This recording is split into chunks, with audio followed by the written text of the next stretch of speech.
Ayo boleh tanya dong.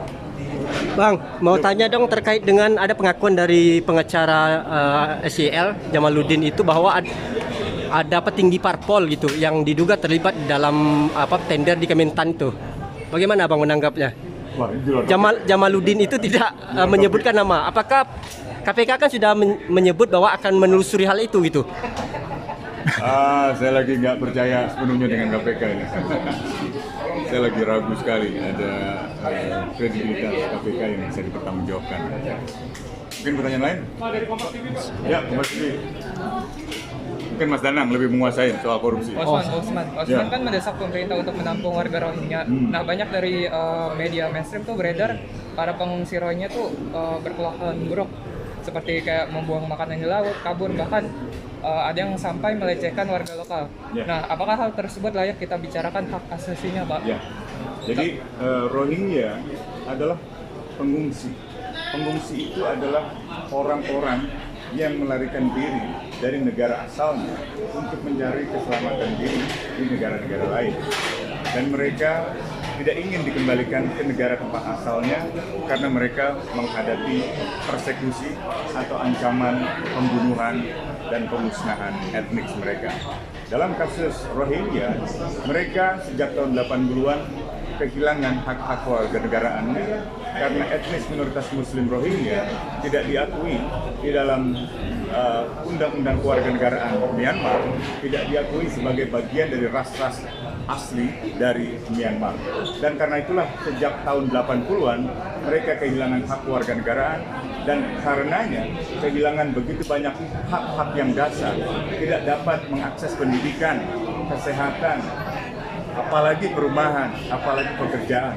Padahal banyak sekali sejarah kemerdekaan Myanmar yang juga tidak lepas dari peran orang-orang Rohingya.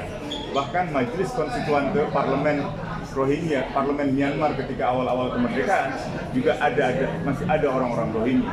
Nah, sejak tahun 80-an mereka kemudian mengalami diskriminasi, kehilangan kewarganegaraannya oleh undang-undang kependudukan atau kewarganegaraan yang membatasi ras-ras dan suku asli dari Myanmar, sehingga Rohingya ketika dia dikeluarkan dari daftar ras-ras asli itu, mereka kehilangan seluruh hak-hak dasarnya sebagai warga negara. Jadi bayangkan sejak tahun 80-an, 90-an, 2000-an sampai sekarang mereka tidak bisa memiliki akses pada pendidikan. Bayangkan kalau itu terjadi pada anak-anak kita, pada generasi kita, atau pada kita sendiri. Mungkin kita tidak akan pernah mengenal apa itu tata krama, norma, dan lain sebagainya.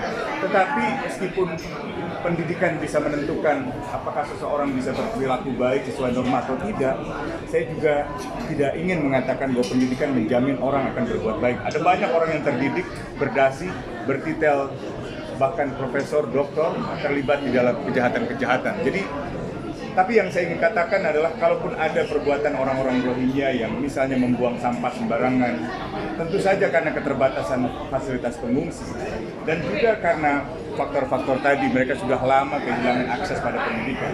Tapi yang juga ingin saya katakan, kalau ada perbuatan 1-2 orang, 5-10 orang, apakah bisa dibenarkan kita memberikan penghukuman kepada semuanya? Tentu tidak. Apakah kesalahan 2-3 orang, 5-10 orang lalu kita bebankan kepada seluruh anak-anak yang menjadi mayoritas dari pengungsi dari Rohingya itu, perempuan-perempuan yang ikut di dalam pengungsian itu. Dan saya kira kita sebagai bangsa yang besar, kita sebagai bangsa yang negara kita sudah menyatakan komitmen untuk melindungi kemanusiaan, mengatasi krisis kemanusiaan di Myanmar, mendorong pemerintah Myanmar untuk tidak menindas menyerang Rohingya, menolong para pengungsi di Bangladesh, pengungsi asal Myanmar. Seharusnya pemerintah Indonesia konsisten dengan menerima mereka seperti tahun-tahun sebelumnya. Tahun-tahun sebelumnya sudah ada gelombang pengungsi Rohingya di Aceh, di Pidi, di Sigri, di Aceh Utara, dan termasuk di Pulau Sabang. Dan saya kira masyarakat selalu menerima mereka di sana. Termasuk ketika ada penolakan dari pemerintah pusat, penolakan dari pemerintah Aceh, penolakan dari aparat keamanan, masyarakat setempat dalam tahun-tahun sebelumnya selalu berusaha menolong mereka. Mereka mengatakan, misalnya Panglima Laut, salah satu Panglima Laut di sana mengatakan kepada saya, kami diajarkan oleh nenek moyang kami, turun-temurun kami, leluhur kami, untuk menolong siapapun orang yang ada dalam bahaya di laut. Indonesia adalah negara yang meratifikasi hukum kelautan. Indonesia adalah negara yang meratifikasi konvensi penyelamatan penyelamatan maritim.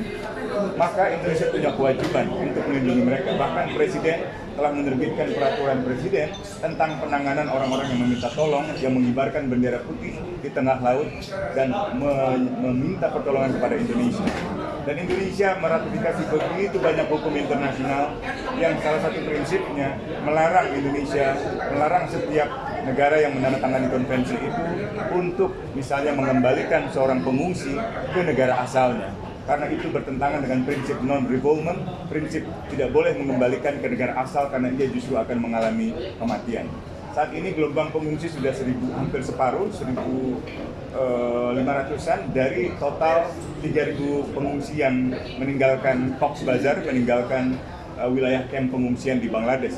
Bangladesh juga bukan negara ratifikasi pengungsi, Bangladesh bukan negara yang ekonominya maju, sehingga mungkin juga kewalahan, dan mereka juga mungkin mendapatkan fasilitas yang terbatas sehingga mereka mencoba mencari tempat yang lebih baik. Kalau dari pengalaman terdahulu, mereka selalu ingin ke Australia, karena Australia dianggap telah meratifikasi konvensi pengungsi dan banyak orang-orang yang dari Afghanistan, dari Syria yang berlari ke Australia lalu memiliki masa depan yang lebih baik. Atau alternatif kedua, mereka ingin ke Malaysia setidak-tidaknya karena secara ekonomi lebih menjanjikan. Tapi mungkin karena faktor lain, kesulitan masuk ke Australia, jarak, juga pengamanan yang ketat, ke Malaysia juga begitu.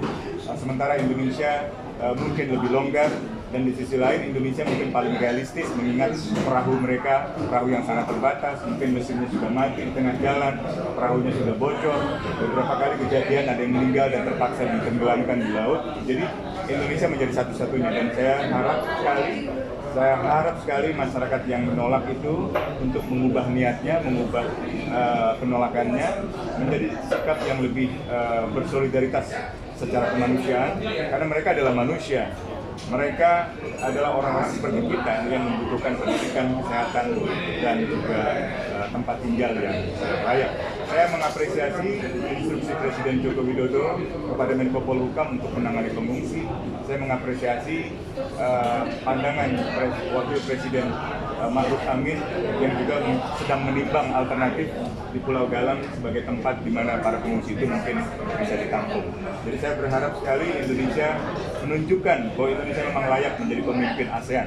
Bahkan Indonesia bisa mengoptimalkan kerjasama dengan negara-negara ASEAN di dalam menangani masalah pengungsi Rohingya.